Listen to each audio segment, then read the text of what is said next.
What were your favorite moments of the 3-week convoy?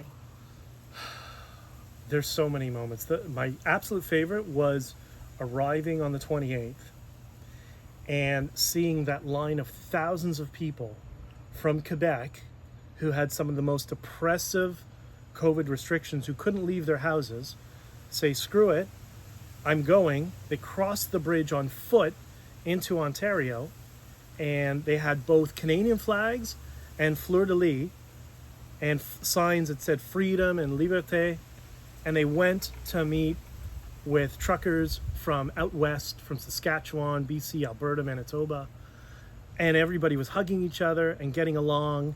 It was amazing.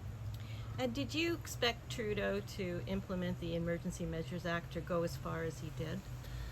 No, I knew he was an extremist, and I knew he was going to keep doubling down.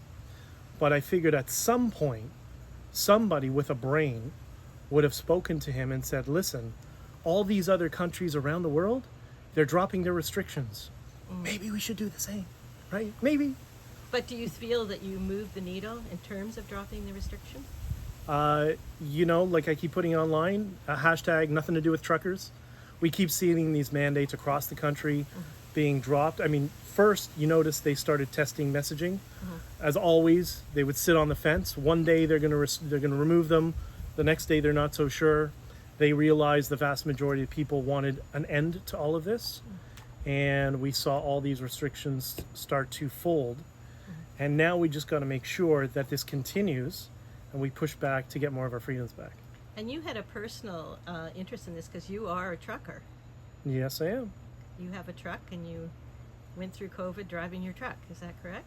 Yeah, and the entire time I didn't have, I'm vaccinated, but there's no requirement to, papers, please. I didn't have to show my papers or a QR code. And then once that happened, that's when I started to get most worried because I know what that's going to lead to.